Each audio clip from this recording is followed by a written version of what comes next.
time, led by Tyrese Halliburton's 17. The Thunder broke things open with a 19-2 run in the second quarter. It had been a 6-point game, and they're 18-2 this season when coming off a loss. Of those 18 wins, 12 have been by double digits. Now the series shifts to Indianapolis. Game 3 is Wednesday night. It's the first finals game in that city in 25 years. Save big when you bundle auto and home, renters, or condo with Progressive. That's the SportsGrid Sports Flash. I'm Chuck Sanders.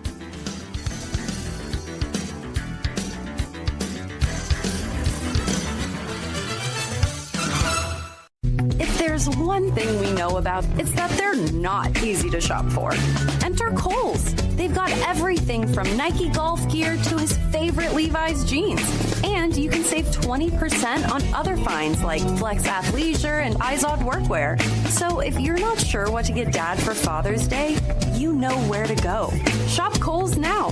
Select styles. Offer ends June 15th. Some exclusions apply. Coupons do not apply to Nike and Levi's. See store or Kohl's.com for details. What was that? That is business phone bliss with the Ooma Cloud Phone System. It handles all our voice, video, and messaging needs. You sound very calm. I am. Ooma has everything I need to handle the busy holiday season, like virtual receptionist, call routing, and video conferencing. And it starts at just $19.95 per month per user, plus taxes and fees. Ooma. Nice. Find your business comm at ooma.com/radio. If you want to be an alpha, you've got to get the winning edge. It's kind of a necessary ingredient if you want to lead the pack. So mark your territory with the winning edge. You're in the big leagues. This is the SportsGrid Radio Network.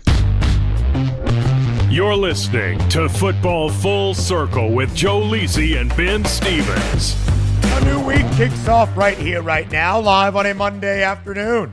It is Football Full Circle. That is FFC, all a part of the SportsGrid Radio Network in Sirius XM Channel 159. He is the mastermind of the pigskin. That is Joe Lisi. I am Ben Stevens. An hour together here to start off this new week on Football Full Circle to break down a ton that has happened in the past 48, 72 hours around the National Football League. We know Aaron Rodgers' deal to be the new quarterback of the Pittsburgh Steelers. Does it make financial sense? And does it move the needle for the Steelers entering 2025? That is our discussion here on Football Full Circle. Some other news for some now former Packers and, of course, other offseason acquisitions as the NFL really gets going in mandatory minicamps around the league this week. We'll talk some big college football and college athletic news as well throughout this hour on Football Full Circle. Easy guy, always a pleasure to be kicking it around with you. Yeah, and as soon as we were off air, the Aaron Rodgers news broke over the weekend, right? And we talked about it throughout the offseason. That does it move the needle and does it bring the Pittsburgh Steelers any closer to a potential AFC championship now that Aaron Rodgers potentially is the starter week number 1? And that's the major question in terms of risk-reward for this team. They made some offseason moves. It looked like they had a dynamic duo in terms of the wide receiver position with George Pickens and DK Metcalf. They shipped Pickens to Dallas, and now there's unanswered questions. And again, this is Mike Tomlin's legacy right now. We know about his consistency in terms of getting his team over 500 into the playoffs. But again, that's not good enough. You're talking about a storied franchise, one that wants to win championships, and I don't know if Aaron Rodgers brings the Steelers any closer to that in 2025, Ben. That's the question, Joe, and that's what we'll debate here throughout the start of this hour on Football Full Circle. Here is what we now know. Aaron Rodgers made it official on Saturday in Pittsburgh's facility, signing a 1-year, $13.65 million deal with $10 million of that guarantee, and he can make, based on team performance and individual incentives, north of $18 million. Of course, Joe, there was some kind of consideration. What would the deal be for Rodgers entering year 21 of his NFL career at the tender age of 41 years old? What would that 1-year deal look like? Would he be having the leverage to say to Pittsburgh, you need me more than I need you? I'm going to be asking for $25 million. Not the case. $13.65 million, which Joe feels very fair financially for Aaron Rodgers and the Steelers to hand out. Yeah, I mean, again, you're talking about, similar type of situation where Russell Wilson, and I know there's a difference of about 10 or $11 million, but they basically signed Russell Wilson on the cheap last year and got a competent quarterback for much of the regular season. But again, you're signing Aaron Rodgers not just to compete and get you to a 9-8, 10-7 overall record. You're supposed to challenge for an AFC championship. And again, that is where the weakness for Pittsburgh holds. Can Aaron Rodgers compete with the likes of Joe Burrow and Lamar Jackson in the AFC North? Can he challenge the likes of Josh Allen and Pat Mahomes should they be up against it in terms of an AFC or a divisional type of matchup? That is the question mark, and that's where you say, I don't know. This team looks the exact same that it did a couple of years ago with Mason Rudolph. And again, Aaron Rodgers has a better career than Mason Rudolph, but he's at the tail end of it. And the same expectations were on the New York Jets. And Aaron Rodgers couldn't deliver with a top 10 defense. And that's why he was shipped out. So again, we'll see how this plays out. Is he going to be a locker room guy too? Because again, if the locker room is all of a sudden broken up, that's on Mike Tomlin and nobody else, Ben. Yeah, and Joe, again, we'll talk about where Aaron Rodgers is at this tail end of his career and what it means for Pittsburgh in just a matter of moments. Financially, in comparison to a couple of the other quarterback deals we have seen for vets this offseason, let's go to an old and wily vet, the guy who was in Pittsburgh last year, Russell Wilson. Signed a deal with the Giants, 1 year, $10.5 million guaranteed, that can get up close to $21 million. Based on those incentives. So the guaranteed money, 10.5 to Russ, 10 mil to Aaron Rodgers, pretty equitable. How about Daniel Jones, who might now be the starter in Indianapolis, a 1 year, $14 million deal, the annual average value of $14 million for Danny Dimes, 13.65 for Aaron Rodgers. Again, pretty fair going rate for a 1 year deal for a veteran quarterback. Now, let's get to what it means for the Steelers. Does Aaron Rodgers move the needle?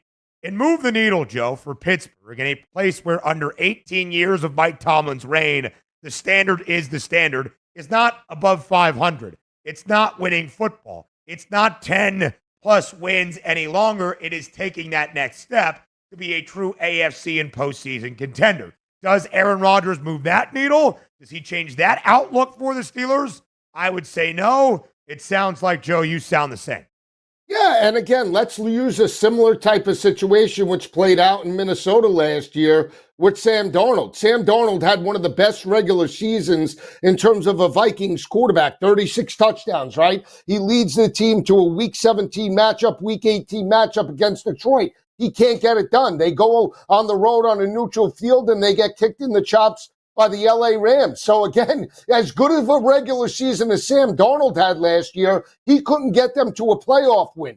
So Aaron Rodgers has major question marks if he's the same player that he was in terms of even his last season in terms of Green Bay. You can make the argument he's not. He's on the tail end of his career. And that's not what the Steeler fans signed up for. They signed up to compete for a championship. They couldn't get it done with Kenny Pickett. They couldn't get it done with Justin Fields and Russell Wilson. And they might potentially swing and miss now on Aaron Rodgers. And again, that is on Mike Tomlin solely for going this route and putting this team in this type of position.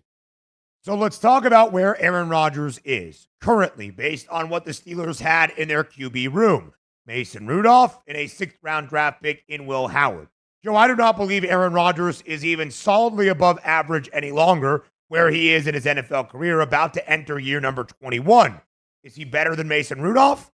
I'll give Aaron Rodgers that. And the Steelers have made the postseason 4 of the previous 5 years with rather mediocre or slightly above average quarterback play. But this is not MVP winner Aaron Rodgers. This version of Aaron Rodgers is who we will lay out right now. Last year, Joe, 3,897 passing yards, 3,897, 28 touchdowns, 11 INTs. The New York Jets won just 5 games, despite Aaron Rodgers starting all 17. Last year, his completion percentage, 63%, the 4th lowest in his career. Aaron Rodgers, Joe, as we have shared, has played 20 years in the National Football League. 14 of those 20, he has started at least 15 games. In only 4 of those 14 years he has played at least 15 games, he has not made the Pro Bowl. His first full year as a starter with the Packers back in 2008, a rather down year 2 years later in 2010, his final season in Green Bay, 2022, and last year with the New York Jets, 2024. Those were also the only 4 seasons in Aaron Rodgers' NFL career that he threw at least 10 interceptions. Also, the only 3 years that he has thrown less than 3,900 passing yards. In 2 of those 3 years, his last 2 fully healthy years as a starting quarterback, 2022 in Green Bay, last season with the New York Jets. So the MVP caliber version of Aaron Rodgers, not there. The Pro Bowl version of Aaron Rodgers, not there. A mediocre quarterback, that is a slight improvement. Again, I'll give you that. Yeah, and that's exactly what you have in the 2 breakout games last year that padded the stats with the 5 touchdown performance over the Dolphins and the huge performance over Jacksonville after they were already eliminated. Yeah, and so there is a consensus, Joe, that I believe that most people think Aaron Rodgers is a slight upgrade, but not really going to move the needle all that much. We'll talk about the market movement after Aaron Rodgers signed next.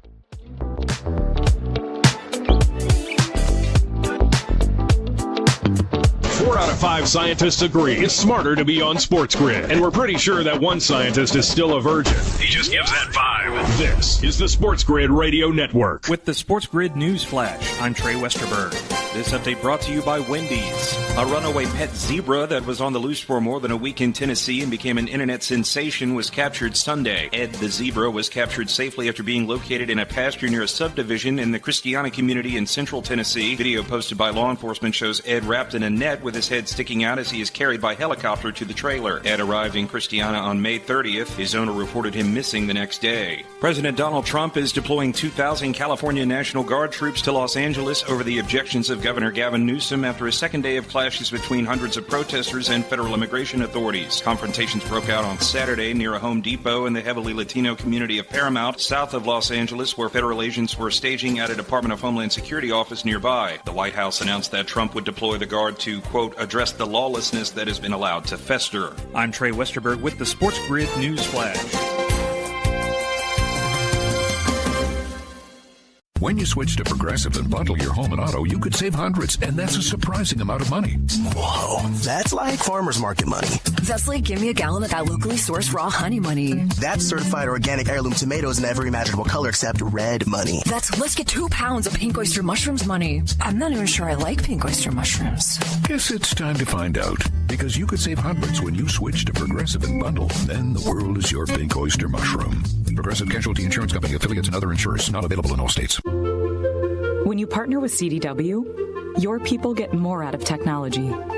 CDW AI architects deliver Microsoft services to automate tasks and boost productivity, helping sales reps connect with more customers. Remote teams collaborate seamlessly, and small businesses compete at scale. That's amazing. Make amazing happen. Microsoft and CDW. Learn more at cdw.com/modernwork.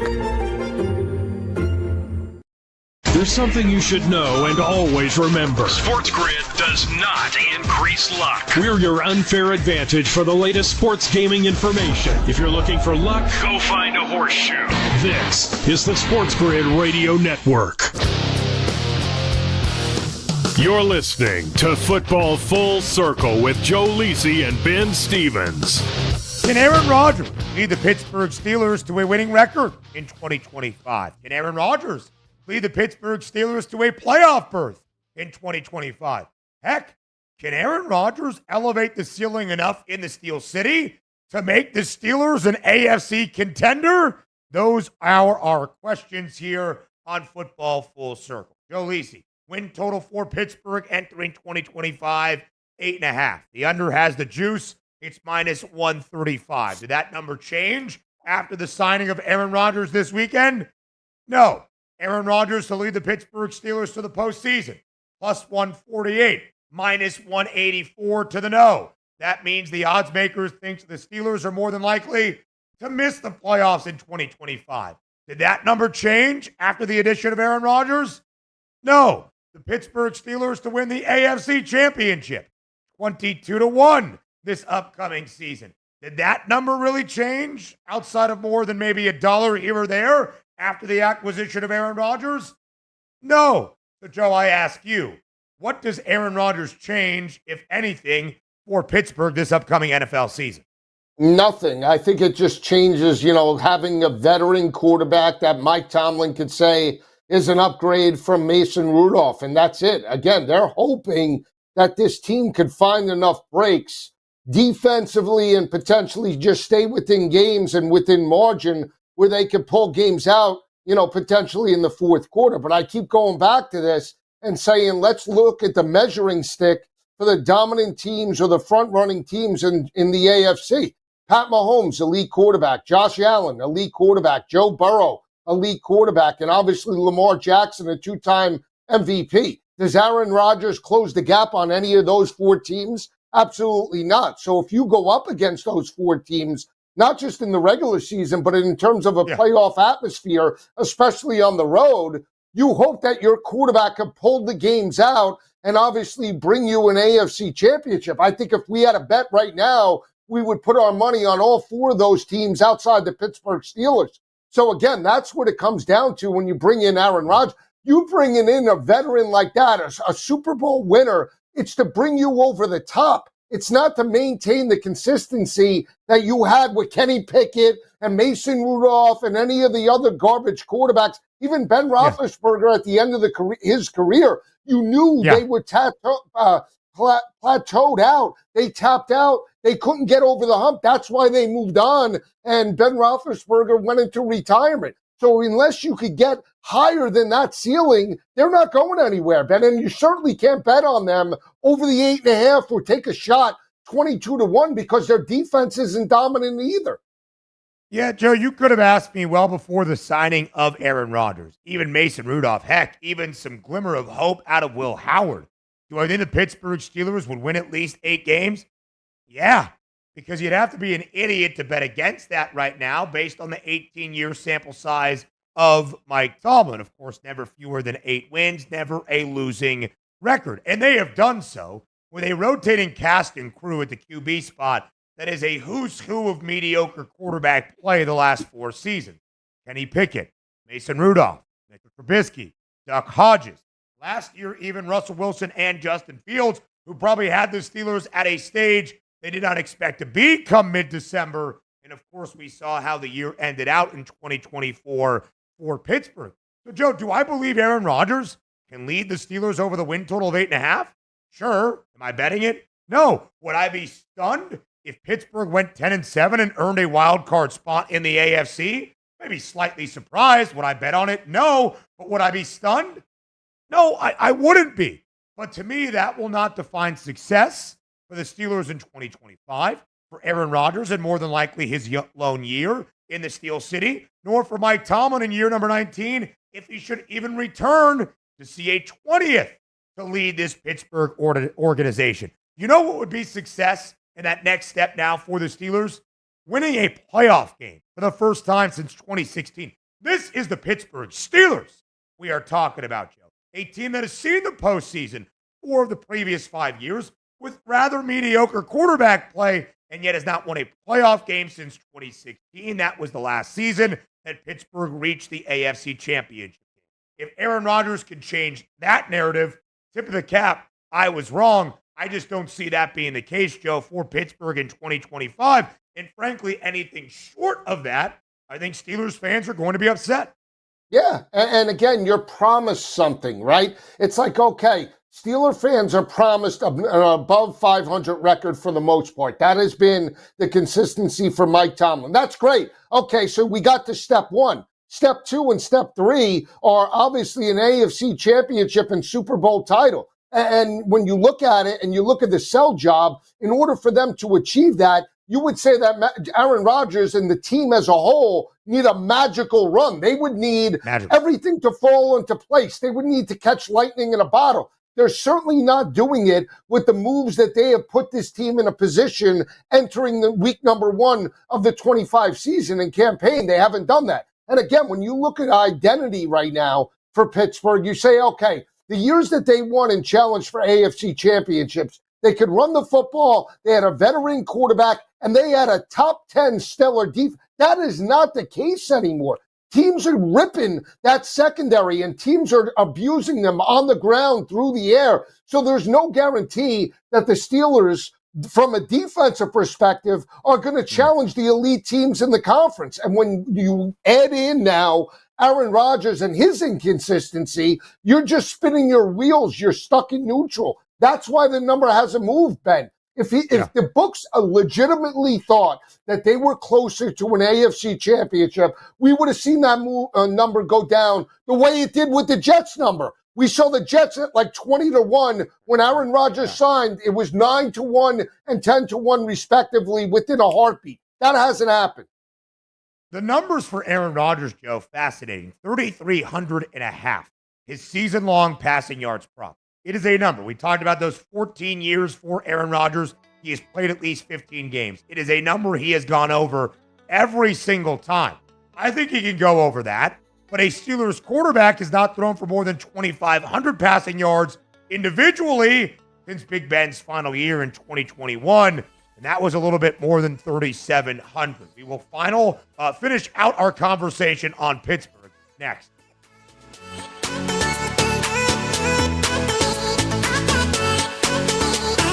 There's smart and there's not smart.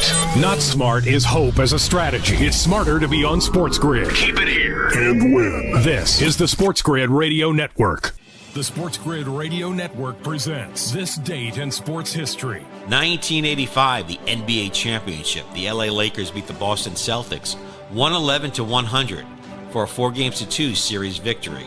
Kareem Abdul-Jabbar is named the Finals MVP. They finally snapped the jinx, and the Lakers won it exactly where they wanted to win this world title, underneath the banners of the Boston Garden. For SportsGrid Radio, I'm Mike DeMurgis.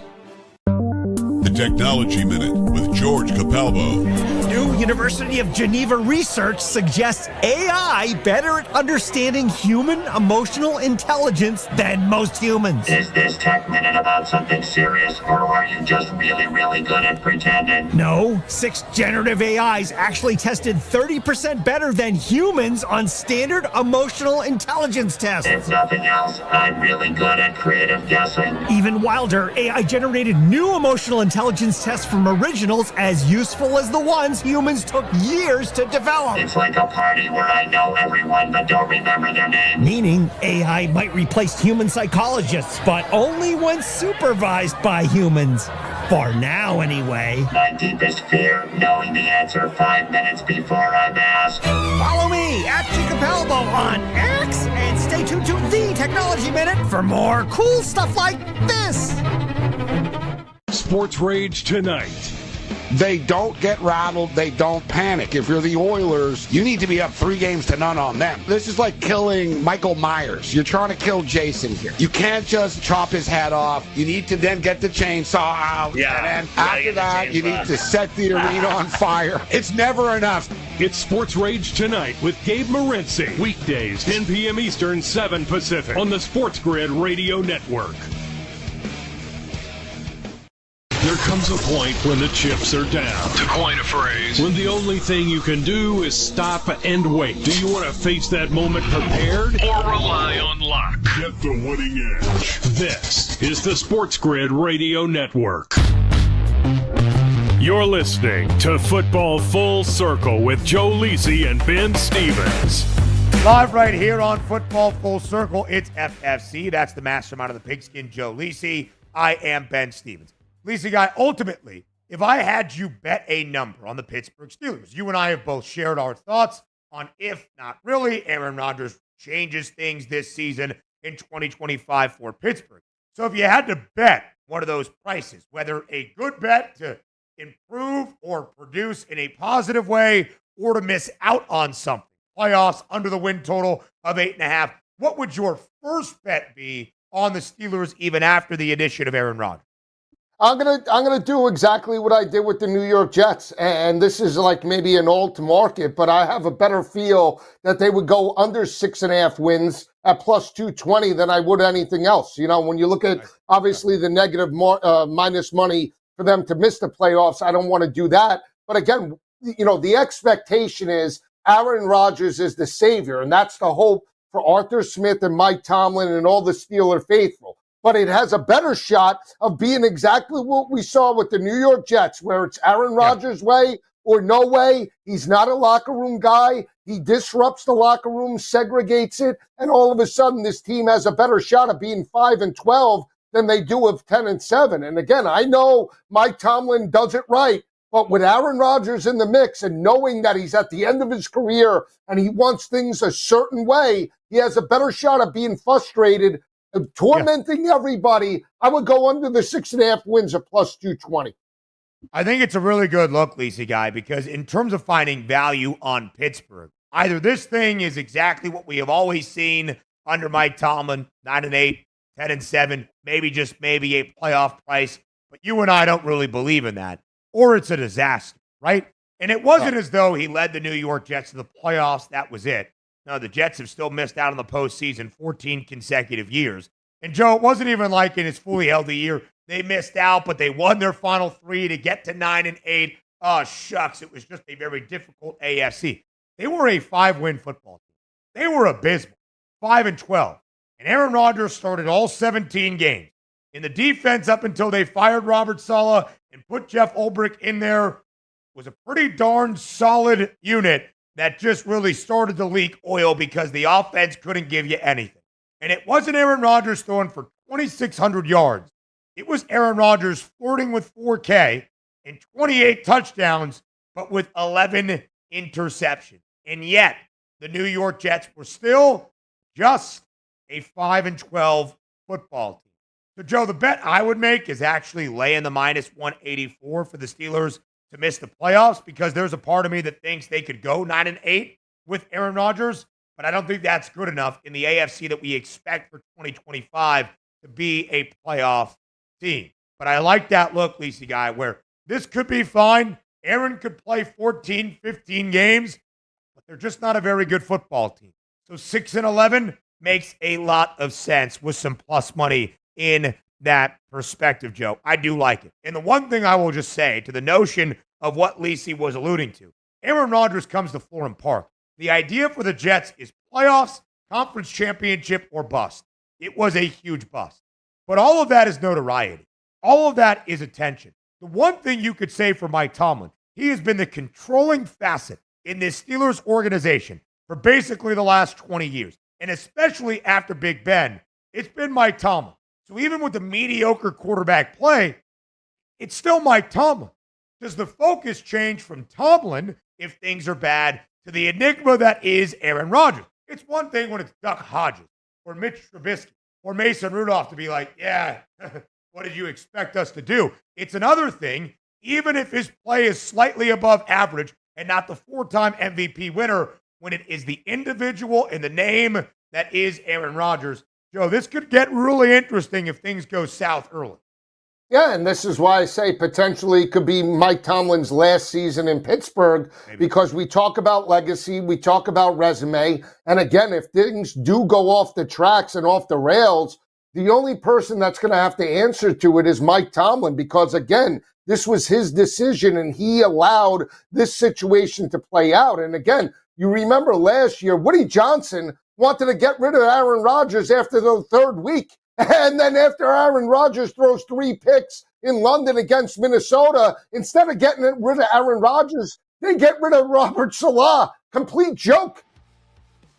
It is. And we'll see what happens this year in Pittsburgh. A franchise that has not often changed head coaches ever, but certainly in the last 55 to 60 years. We'll talk about other Green Bay Packers and some former Packers and some other NFL news that was brought to us to start off this new week on FFC. Up next.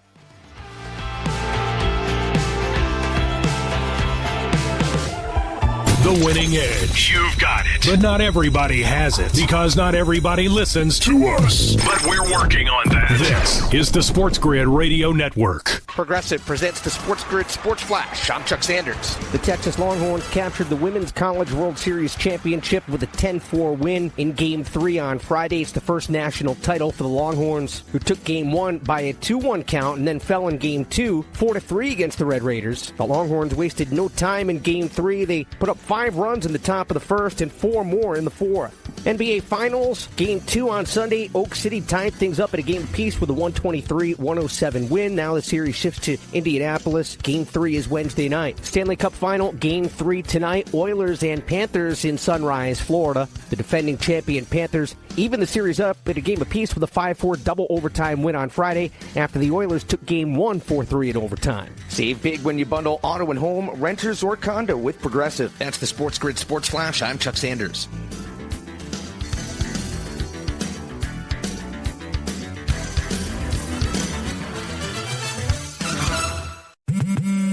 At Straight Talk, we are all about no-brainers. Calling grandma for her recipe, no-brainer. Streaming one more episode at 2 a.m., big no-brainer. Getting real unlimited data where you buy bananas, the ultimate no-brainer. Switch now and get a free Samsung Galaxy A16 5G or Moto G Power 5G 2025 with select plans. Straight Talk, real unlimited data. Available at Walmart and StraightTalk.com. Offer valid through 7/20/25. Taxes and fees apply. Requires in-store activation of single line gold unlimited plan or higher. For network management practices, visit StraightTalk.com/terms. Copyright 2025 Verizon. Life insurance. Why are you putting it off? Can't afford it? Too much hassle? Think you don't need it? There's lots of excuses for putting off life insurance. But if you weren't there, who would pay the mortgage and other bills? With Ethos, you could be covered in 10 minutes and boom, family protected. Ethos, fast and easy online term life insurance. Up to $2 million in coverage with no medical exam. Some policies as low as $1 a day. Answer a few health questions and get your free quote at ethos.com/policy. That's ethos.com/policy. You're listening to Sports Grid, spreading the winning edge far and wide. Terrestrial, internet, TV, satellite, and don't forget our mobile app. Face it, the winning edge is everywhere. Somewhere there's a squirrel frustrated he can't get a phone. This is the Sports Grid Radio Network. You're listening to Football Full Circle with Joe Lisi and Ben Stevens. More NFL news to start off this week here on Football Full Circle. Joe, early on this Monday morning, we got pretty shocking news, I guess, out of Green Bay, but it seemed as though the writing was on the wall. The relationship between the Packers front office and former All-Pro cornerback in Jaire Alexander had basically come to a close. The Packers making it official. After 7 years with Jaire Alexander as their star quarterback, that has come to an end. The Packers releasing Jaire Alexander on this Monday morning, Joe, after 7 years with Green Bay. Yeah, he was definitely a problem in the locker room. Even though he's a great cover corner, he looked like he was checked out for much of the second half of the regular season. And again, they had a business decision to make. It's not the first time that Jaire Alexander has been a problem within the locker room. At times has been vocal and says he wants out of Green Bay, and it's unfortunate. But again, you have a decision to make. If you're Matt LaFleur and you're a team that's looking to compete for an NFC championship, even though when Jaire Alexander's in the secondary, you're an elite cover corner, you need to be playing for 17 games, and you can't miss the playoffs. I mean, again, that's a cause of concern. It's almost like a similar situation at the end of his career with Antonio Brown in Tampa Bay. You don't know if he's just going to go off the rails and not be a part of the team, and you can't have that. So we'll see what transpires in terms of teams maybe stepping up to take a shot on Jaire Alexander, but certainly his days in Green Bay are done. When you look at Jaire Alexander right now, Lisa Guy, again, he was a first-round pick back in 2018. He is only 28 years old. He turns 29 next February, right? So you would still think he's got some tread on the tires. The last 2 years, though, for the Packers, Alexander only played a total of 14 games. A lot of that was injuries, but there was some weird kind of stuff where he wasn't very happy with the team in the front office this past season in 2024. Again, his last fully healthy year, the last time he played double-digit games, was back in 2022. He was a second-team All-Pro selection and a Pro Bowler at the cornerback spot. He was a difference maker, that being Jaire Alexander for Green Bay. But where things stand now, maybe not the biggest wrinkle for the Pack entering 2025. So he is released. We'll see where his future goes from here in the National Football League. I expect him to sign somewhere this offseason if he really is a needle mover. Beyond that, that remains to be seen. For the Packers, though, Joe, it frees up a significant amount of cap space, around $17 million after his release for Green Bay moving forward this year. Now, it's a little bit late in the offseason to get that big splash. It obviously gives them financial flexibility moving forward. Matt Schneidman, who covers the Green Bay Packers for The Athletic, I saw a tweet of his earlier today. He does a great job, of course, as the beat reporter for this team at Lambeau. And basically, after we kind of got some of the cap numbers for Green Bay, just posted a photo of Trey Hendrickson, that maybe the Packers now would be more interested in trading for Trey Hendrickson and would have some of that financial freedom to give Hendrickson the extension he so desires and, of course, should deserve from the Cincinnati Bengals. Yeah, I mean, if Green Bay were to go after Hendrickson, it definitely makes sense then, right? You know, you think about the front seven, and you think about, you know, the teams that they have to compete against. Obviously, Minnesota, Detroit, and Caleb Williams with Chicago in the division. And big picture, you want to challenge Jalen Hurts and the Philadelphia Eagles. To have Hendrickson coming off the edge definitely benefits your defense. And I would think that number, if they were to get him in terms of Green Bay, that would definitely significantly change their playoff odds or potentially Super Bowl odds. So that might be a way to go. Again, you get rid of your lockdown corner, you know, guy that's disgruntled, you throw more money at Hendrickson, and we'll see. But, you know, obviously now with Hendrickson being dangled by multiple teams, it's up to the Cincinnati Bengals. It doesn't look like they're making a full-fledged effort to get this guy signed. So it's unfortunate. Does it affect Cincinnati like it would affect a contender, like I mentioned, Green Bay? I still believe no, Ben. Again, that defense was atrocious with Hendrickson there. They can only go up, in my opinion. Lisa, guy, last year, I think it's pretty fair to say you were optimistic on the Packers, right? Green Bay will enter the NFC in the NFC Championship race this offseason with some moving odds, by the way, on the 49ers getting some buyback in the marketplace with that fifth best number alongside the Commanders, so tied for fifth best alongside Washington, both Green Bay and Washington at 10-1. Last week, the 49ers were 11-1 behind both the Packers and the Commanders. They have now leapfrogged both of those organizations plus 950, still a $0.50 behind the Rams, the Eagles, the favorites at plus 380, and the Lions at a 5-1 price. What is your view this year, Joe, on Green Bay to truly be that conference contender after getting ousted in the opening round of the playoffs a season ago?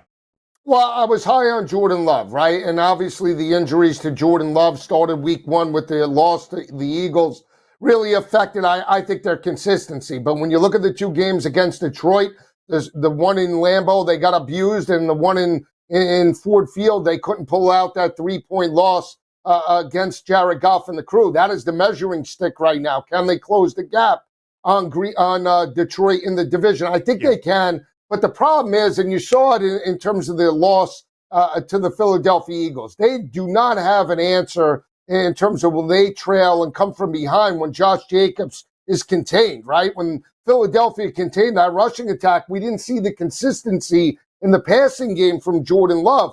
I need to see that this year. Again, I still think they could hit stride, but I'm not as high on them. I still think they're a 10-11 win football team, but I thought I saw more at the end of the season 2 years ago when they knocked off Dak Prescott and they had Aaron Jones running wild than I did last year when they got the addition of Josh Jacobs.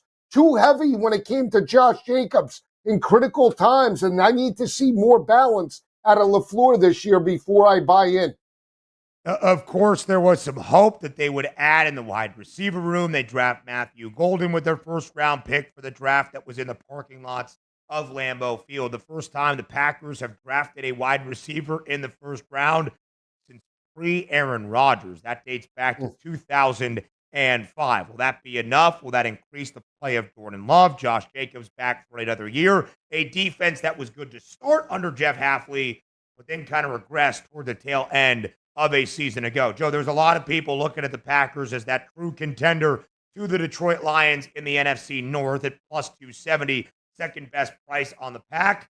I'm a little bit more skeptical. How about some other NFL news we expect to become official today? Nick Chubb is set to sign with the Houston Texans. Of course, Chubb, who was wildly successful in Cleveland, has had two pretty significant injuries end his last two seasons. Early in 2023, a gruesome and devastating knee injury. Then he came back from last season, but only played 8 games for the Browns before his season came to a close early as well. He has decided to sign with the Houston Texans, pending that physical, Joe, that he is ready to go.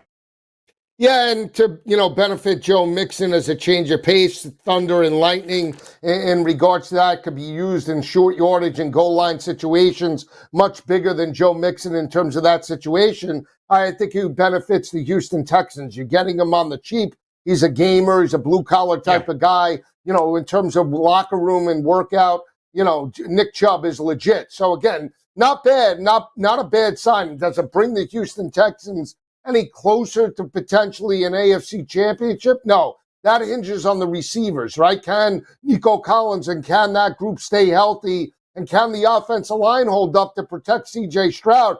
That is the main concern entering this season. We'll see if they can do it again. I think they can win the division, but I still think they're a step behind Baltimore and Kansas City entering the year. Yeah, no doubt about it. Plus 110 for the Texans as the favorites to win their third consecutive AFC South crown. Questions around C.J. Stroud, who has not thrown yet this offseason, and voluntary OTAs either. It's a fine move for Houston. Sadly, I think Nick Chubb has dealt with a lot from an injury perspective. More on FFC up next.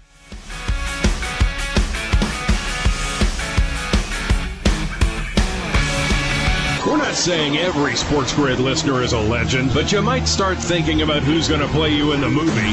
Just saying. This is the SportsGrid Radio Network. With the SportsGrid News Flash, I'm Trey Westerberg. This update brought to you by Wendy's. A runaway pet zebra that was on the loose for more than a week in Tennessee and became an internet sensation was captured Sunday. Ed the zebra was captured safely after being located in a pasture near a subdivision in the Christiana community in central Tennessee. Video posted by law enforcement shows Ed wrapped in a net with his head sticking out as he is carried by helicopter to the trailer. Ed arrived in Christiana on May 30th. His owner reported him missing the next day. President Donald Trump is deploying 2,000 California National Guard troops to Los Angeles over the objections of Governor Gavin Newsom after a second day of clashes between hundreds of protesters and federal immigration authorities. Confrontations broke out on Saturday near a Home Depot in the heavily Latino community of Paramount, south of Los Angeles, where federal agents were staging at a Department of Homeland Security office nearby. The White House announced that Trump would deploy the Guard to, quote, address the lawlessness that has been allowed to fester. I'm Trey Westerberg with the SportsGrid News Flash. If there's one thing we know about dads, it's that they're not easy to shop for. Enter Kohl's. They've got everything from Nike golf gear to his favorite Levi's jeans. And you can save 20% on other finds like Flex Athleisure and Izod workwear. So if you're not sure what to get dad for Father's Day, you know where to go. Shop Kohl's now. Select styles. Offer ends June 15th. Some exclusions apply. Coupons do not apply to Nike and Levi's. See store or Kohl's.com for details. Progressive knows there are some surprisingly expensive things in life, like frames. Because you found a classic 70s concert poster. But when you went to get it framed, you realized the frame will cost about 4 times the amount of the poster. Which is actually absurd because no one will be looking at the frame, and if they are, then you severely overestimated how cool this poster is. But then you remember by switching your home and auto to Progressive, you could save hundreds and put it towards a classic 70s concert poster in an absurdly overpriced frame. Progressive Casualty Insurance Company, affiliates, and other insurers. Not available in all states. Remember when you were thankful you could just get AM and FM? Things have progressed. Now even an app on your phone can give you a 21st century thrill with that little drop of heaven called the deposit notification. This is the SportsGrid Radio Network. You're listening to Football Full Circle with Joe Lisi and Ben Stevens. Live right here on Football Full Circle, it is FFC. There was another watershed moment in collegiate athletics late on Friday night that, of course, we detail for you here on Football Full Circle. Basically, each of the previous 3-4 off seasons, there has been a watershed moment that should change the future of college sports forever. This one, Joe, a big one, because for the first time ever, athletic departments in actual college and universities can directly pay their college athletes for the first time in history. Judge Claudia Wilkin finally approved the settlement and the deal between the NCAA, its most powerful conferences, and lawyers representing all D1 athletes. The House versus NCAA settlement has finally been approved. We were waiting for it to officially be approved. A lot of it had to deal with roster limits that Claudia Wilkins went back and said basically to the NCAA and its main conferences, you have to figure out how to deal with. And Joe, the crux of the story is this. For the first time in the history of college sports, colleges and universities, the schools can directly pay players. NIL has basically been that. This is the legalized system of pay for play for the first time ever. Yeah, so no longer student athletes, right? I mean, right. Yeah, employees, right? This will be interesting to see how it transpires over the course of a regular season, knowing that obviously schools can pay players directly and what the repercussions are as the regular season plays out, because now this changes everything. It's no longer NIL coming from a booster or a conglomerate, type of entity. It's coming directly from the school, which can dictate exactly everything that they want as it relates to these players. And again, they're no longer student athletes because throw their scholarship money out the window. They're getting paid directly to play their respective sports. So again, this is interesting. This definitely changes the landscape of college football and college basketball. Those are the two biggest ones. We know that. And again, some schools, this will just, what this does? This just pulls away the top 20 or 25 schools from the rest of the pack, because we know Alabama and Georgia and Ohio State and Penn State and all the big ones are going to get their money coming from everywhere. And the group of five and the smaller schools are going to be left holding the bag.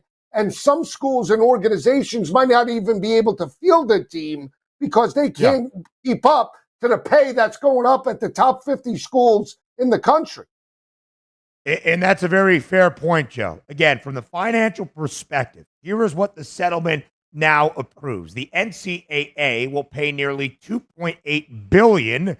That's billion with a B, $2.8 billion in back damages over the next decade to athletes who competed collegiately at any time from 2016 through present day. And then how does it impact what we are going to see presently and moving forward? Starting for this academic year of 2025-26 that comes our way, Joe, at the end of August and certainly coincides with the start of the 2025 college football season, it puts in a cap, an annual salary cap, if you will, of $20.5 million per school. That is at the D1 level.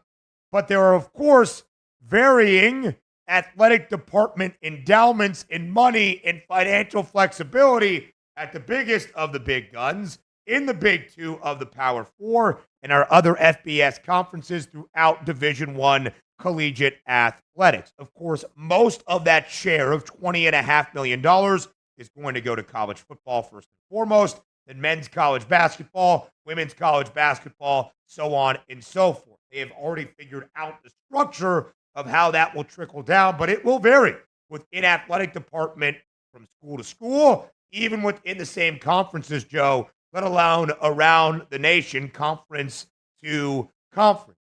Theoretically, the optimistic glass half full perspective is that this Wild West climate of name, image, and likeness basically being pay for play, and NIL collectives being able to pay $4 million for insert X athlete with zero guardrails or repercussions out there, that comes to a close. Why?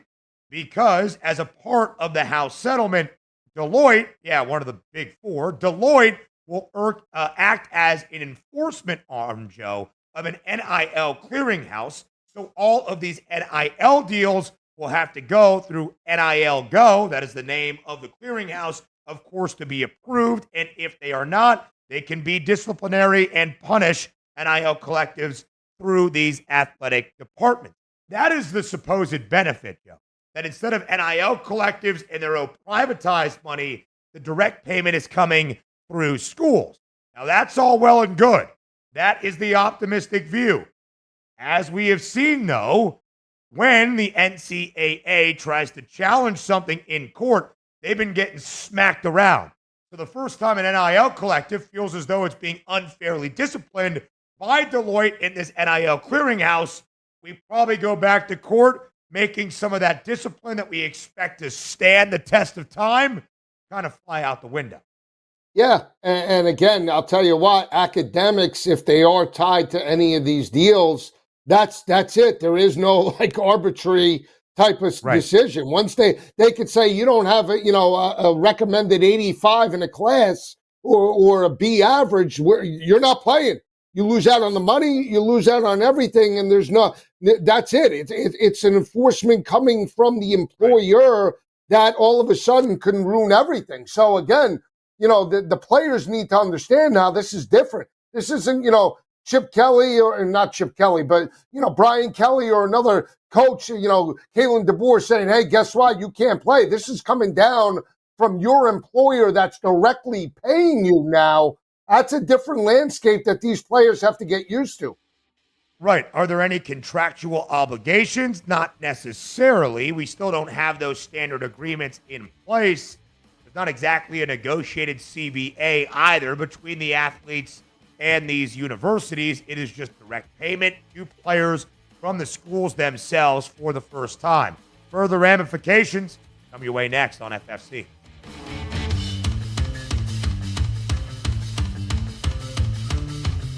Luck is winning the lottery. Strategy is settling your divorce before cashing in the tickets. It's smarter to be on SportsGrid. Get the winning edge. This is the SportsGrid Radio Network. SportsGrid TV and radio networks are the premier streaming video and audio channels dedicated to serving the sports wagering audience. Found on major smart TV platforms and streaming on SportsGrid Radio and Sirius XM Channel 159. SportsGrid's real-time data, expert commentary, and entertaining analysis transform viewers into informed sports enthusiasts. Our weekday radio lineup begins with the early line at 8 a.m. Eastern with Ben Stevens and Donnie Rightside. Donnie joins Kevin Walsh on Moneyline at 11 a.m. Eastern, followed by Football Full Circle at noon Eastern. Kaplan and crew join the party at 1 p.m. Eastern, and Pharrell Coast to Coast keeps things rolling from 3 to 6 p.m. Eastern. Get in the mix with Kevin Walsh and Game Time Decisions at 6 p.m. Eastern. Evenings simmer with Carver and Lisi, then boils over with Gabe Moritzi on Sports Rage Late Night at 10 p.m. Eastern. To find out where to find SportsGrid that's best for you, go to sportsgrid.com. It's smarter to be on SportsGrid.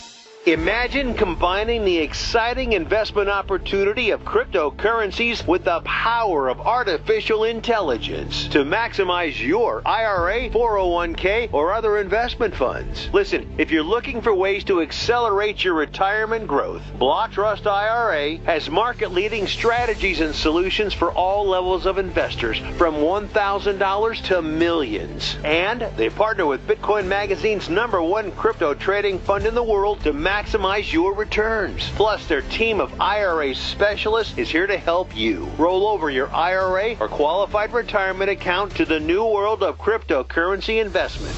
So make this free call right now to set up your account and learn more. 800-434-5313.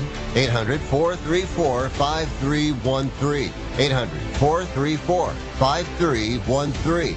That's 800-434-5313. It's stark but true. You can either listen to SportsGrid for strategies, odds, and more, or you can pay your bills by digging in your couch cushions for change. Just be sure to wear gloves. Get the winning edge. This is the SportsGrid Radio Network. You're listening to Football Full Circle with Joe Lisi and Ben Stevens. How will the historic NCAA versus House settlement directly impact college athletics starting right away in 2025-26? It's the academic school year that is about to begin in just about 2.5 months. It's a $20.5 million cap, basically a salary cap for every athletic department at the Division I level, certainly in those FBS conferences, to pay out directly to their athletes for the first time ever in the history of college sports. Joe, I would say optimistically, I am hoping that it does hinder some of this Wild West environment that has seen zero guardrails, regulations, or restrictions in the NIL era that began about 4 summers ago on July 1st, 2021. What I am a little bit pessimistic about is, one, it doesn't actually, despite the Deloitte clearinghouse and being that enforcement and disciplinary arm to any of these NIL deals. And secondly, I think we have issue with how NIL has been instituted and how it has played out over our very eyes, becoming this Wild West that makes even free agency look like a lame and simple thing. But I think the idea of NIL is fun. Players benefiting and being able to profit off the billion-dollar industry that is college sports, and namely college football. And the idea being that through NIL collectives, if you have a bunch of rich donors and alums at different schools around the country, like we've seen with BYU or Texas Tech or various others, they can invest in their program, in their alma mater, in their athletic department that they love the most, to try to even out the playing surface with the bigger schools like in Alabama, Clemson, Notre Dame, Ohio State, USC, so on and so forth. We got some players going to different schools for the first time instead of the likes of Texas, Alabama, and Georgia winning the recruiting rankings battle each and every year. If the House settlement does in fact work the way that we expect, that it levels out the playing field once again, and those additional NIL payments are found to be illegal or impermissible through the NIL clearinghouse, then we kind of just look back at the big guns starting to dominate the field once again in college sports. Yeah, and again, you're starting to see even like hedge funds and private equity getting involved in college athletics. And that, here we go again, when you talk about the financial repercussions, and obviously certain schools can generate it, and you might have 1 or 2 donors or let's say, former alumni from North Texas or some of the, Charlotte, but it's not going to be consistent, Ben. And again, when you talk about private equity being involved, it has to obviously reap the rewards in regards to revenue and generating revenue. And that's where, when you look at the big picture, there's only a certain amount of teams that can generate that type of revenue. Teams like Alabama, Ohio State. Why? Because they have 100,000 plus stadiums, and they have the TV rights deal, and they have the local businesses that want to buy into that product because it is a bang for the buck. You're not going to get that at the smaller schools consistently, and you're not going to close the gap. You might have one donor, at North Texas or some of the smaller ones that could do it. But let's be honest, you get a star player at a group of 5. What is that? How does that move the needle when you have a 50,000 seat stadium? Okay, you're only going to garner X amount. At Alabama and some of these other schools that are competing for college football playoff slots each and every year, there's a bigger piece of the pie, and that's where you start to separate the top maybe 40 schools from the other 95 or 100, and that's the difference that they have to get ahead of right now. Yeah, no doubt about it, Joe. And to your point about private equity, a firm called Elevate is already trying to talk and get agreements in place with conferences and athletic department. What? CEO is Guido, I think. Al Guido, isn't it? Oh, I don't know. You would know better than me from your financial background there in the day. But Lisi, people might ask, why are we getting private equity involved in college sports? And I think it is a very, very fair comment. But now that these schools, each and every year, at least to start, have a $20.5 million cap, some of the smaller schools, even in the bigger conferences, are going to need that influx of cash to make sure they can shell out the money necessary to compete at the highest level of college sports. It becomes a very dangerous game, of course, in collegiate athletics. He's Joe Lisi. I'm Ben Stevens. Football Full Circle returns tomorrow on SportsGrid Radio, noon Eastern Time.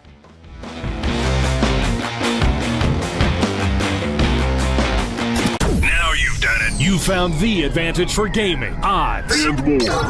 But we call it the winning edge for short. This is the SportsGrid Radio Network.